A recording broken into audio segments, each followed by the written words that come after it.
Thank you so much for tuning in. Before we get started, I just want to tell you a little bit about Redmen Plus. The show will be starting in 15 seconds. Time me if you want. If you sign up as a Club Legend level subscriber, you get loads of content, loads of benefits, but one of the ones that is particularly popular is the 2 free items of merch every single season. Anything from our store, 15 seconds has got to be up. Onto your show.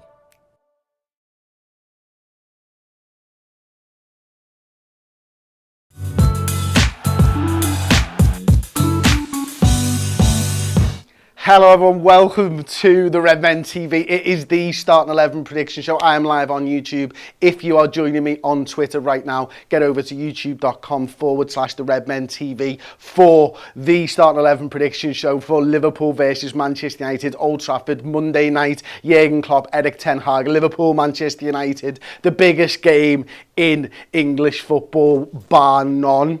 So get over youtube.com/the Redmen TV. I am here, as I always am, to try and predict Jurgen Klopp's starting 11.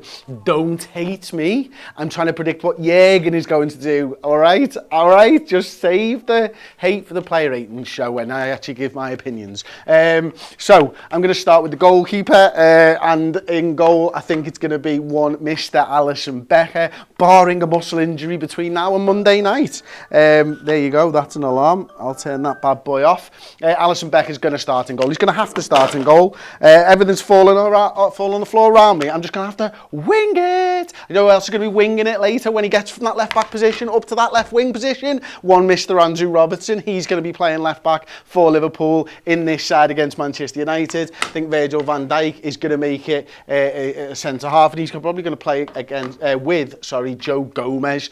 Joe obviously came on, wasn't able to start, late fitness test and all that type of stuff before Crystal Palace. I like the look of Joe Gomez. Obviously Nat Phillips started the game, looked good. Can we get back to that title winning centre-back partnership, the one that started that season when we did win the title a couple of years ago? And then at right back, it's none other than Mr. Trent Alexander-Arnold there. So that's probably as safe as it's going to be. I don't think there's going to be too much differences there. I don't think Kostas Tsimikas is going to start or anything like that. I'll get into some of the comments and stuff a little bit later, but Revante FC says shimmy for me. I will do a little shimmy. Whee! Shimmy for you. And one Fabinho dad jokes galore here from 39-year-old Chris Pajak, father of 2. Fabinho is going to probably play the base of the midfield. And listen, I don't think Fabinho started the season particularly well. He's one of those players who maybe needs a little bit of a run of games to be able to get into that sort of form and fitness and get everything firing. As far as the midfielders go, and I might change this before the end of the show, I've got a feeling James Milner might start, and I've got a feeling Jordan Henderson might start, and I can already hear the keyboards going, no, Naby Keita, Harvey Elliott, we need them to start in this game. We've got no creativity from the midfield, which I completely agree with, by the way. But I do think that it might be one of Harvey Elliott or Naby Keita in this game. Obviously, we saw the news last night, didn't we, that Naby could be unhappy with how many minutes he's getting. But for me, when Naby's fit, he generally does kind of start, which is a bit mad. Maybe he's just unhappy because he's never actually fit often enough or as often as he wants. As far as the forwards go, I might change this a little bit later as well, but I've gone with Diaz, I've gone with Salah, and I've gone with Roberto Firmino, who is still 50-50.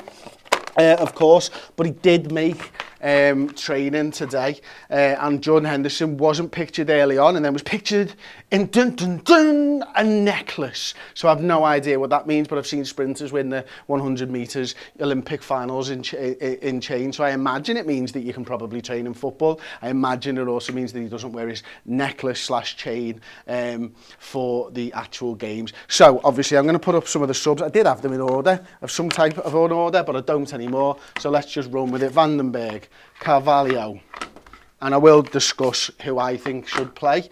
Adrian, Naby Keita, Harvey Elliott, there we go. Bajcetic, Kostas Tsimikas, Nat Phillips, and maybe somebody like a Bobby Clark or something like that. And we've obviously got new boards, and we don't have a Bobby Clark one, so I'm really sorry about that. But it is what it is, and we are where we are, and we're here to discuss Liverpool's side, and he won't be in Liverpool's side. He'll be on the substitute bench if he is to feature in any way, shape or form. So I do think it'll be one of Harvey Elliott and Naby Keita. Now, if there is a slight doubt about Jordan Henderson, maybe you go with Harvey Elliott over on this side, and you play the experience, the vice captain, who will, if Henderson's not available, will captain the club, will captain the team, I should say, in James Milner. Now that's a midfield. I mean, this is the midfield that I think everybody's screaming out for. This is the one that everybody wants to see. And we are lacking a little bit up front at the moment, aren't we? You know, we're struggling to score those opportunities that we are still creating, although maybe not at the same click as we were last season. So Naby Keita can totally understand it. You know, he's going to get forward, he's going to get long busting runs from the middle of the park. Maybe Salah can cut across back, or Trent Alexander-Arnold will get down the field and whip one in for him. Obviously, we saw a banger of a goal from Diaz, which really sort of lit his game up. I mean, I didn't think he played particularly well until he scored that goal, until Nunes got sent off, actually, maybe just before he scored that goal. And then once he'd scored that goal, man, he was unbelievable. Bobby Firmino, for me, is kind of the key here, though, to be honest with you. I think, you know, maybe a lot of people are talking about Carvalho and Harvey Elliott, and we'll run through some of them in a second, actually. So let's say one of those players starts. Maybe it's Jordan Henderson, maybe it's Naby Keita over on this side. We'll just do this as an example for now. Could you see something like Salah, if Bobby Firmino's not available, in there? Could you then see somebody like a Harvey Elliott playing over on this right-hand side, potentially? The other option, of course, is maybe you move Diaz over here and you bring Carvalho in over here on that left-hand side as well, which is, again, something we saw. He looked bright, that volley from the edge of the area looked pretty good the other day against Crystal Palace as well. She's definitely got something about him, hasn't he? So's Harvey Elliott, of course. I am going to sort of play it safe in what I think Jürgen is going to do. And I do think that he's probably going to play Bobby Firmino. And one of the reasons that I think he should play Bobby Firmino, if Bobby Firmino is fit, and I do think he should play Bobby, is because that Manchester United have been struggling to play it out from the back, and he's our best presser from those centre-forward positions. You know, Salah's good, Diaz understands it.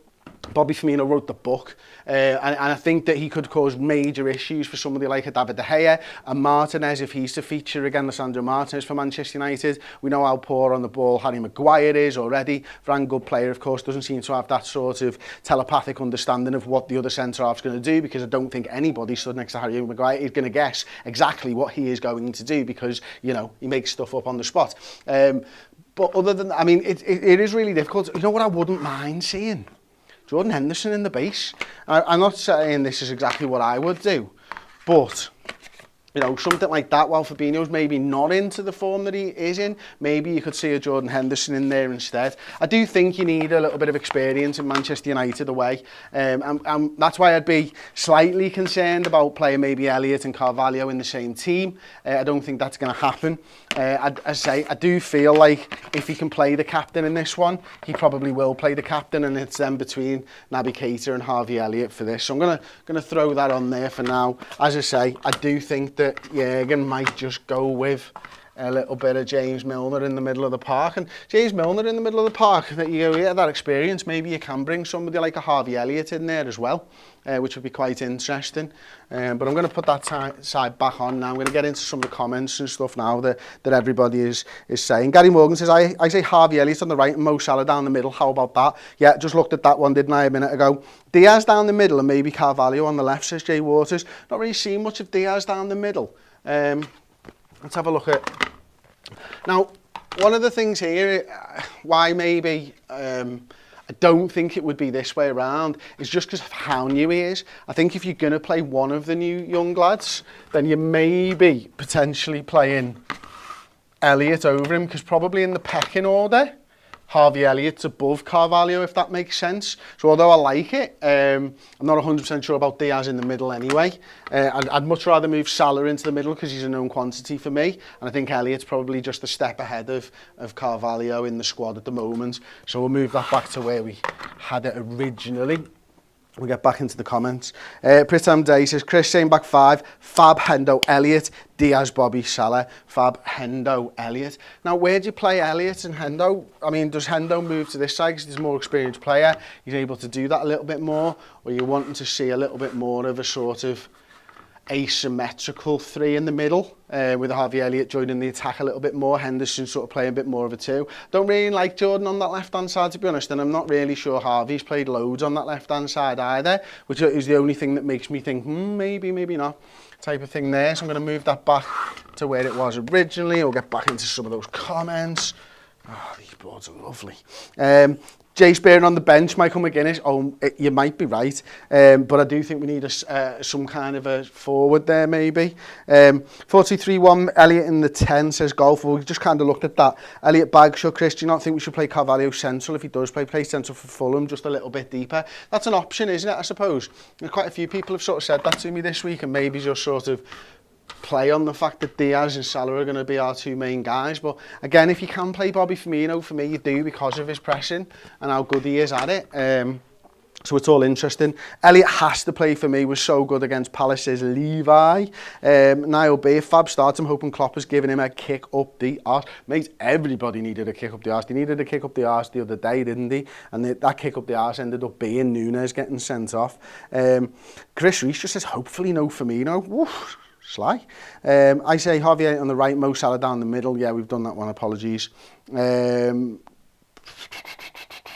Klopp better smash United. Don't care for the lineup. Want to see Man United in tears. Come on, Liverpool, says Paulie. And Chris Cather says, Cather maybe, says such a poor bench. And we've not even got the 9th one on there, to be honest with you. Obviously, we've got Ramsey, we've got Konate, we've got Chamberlain, Thiago, Kelleher, Jones, Jota, Matip, and Nunes all unavailable for this game. I think there's 10 people out, 9 injuries at the moment, which is just insane. So let's hope that the captain is available, because, you know, even if you don't think the captain should be starting in this game, we could really do with the captain on the bench. So yeah, we are severely depleted at the moment. Let's just thank the Lord and Saviour AC Milan's Divock Origi that we are playing bottom of the Premier League on Monday night. It is going to be a huge game. They've got all kinds going on around the club at the moment, haven't they? Looks like this Jim Ratcliffe, owner of Ineos, might be heading up a consortium to buy Manchester United. There's going to be some kind of stuff going around the ground at 7 o'clock.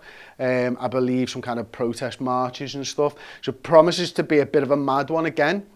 Which we've tended to see over the last year or so when we've gone to Manchester United. You know, I'm sure as we've mentioned before, I'm sure the Norwich Club Shop have done very well on scarf sales this week. Thank you for joining me. That has been the Starting 11 prediction show. Remember, it's just what I think Klopp is going to do. So don't hate the player, hate the game. Thanks very much. I'll see you next time. Ta-ra! Hello everyone, thank you for watching the show. If you want more Redmen content in your life and in your ears, we are on Spotify Premium. You get all Redmen Plus content in podcast form. You can download it, listen to it on the go, listen to it in the gym, listen to it in the car, get more content for your ears. Sign up now.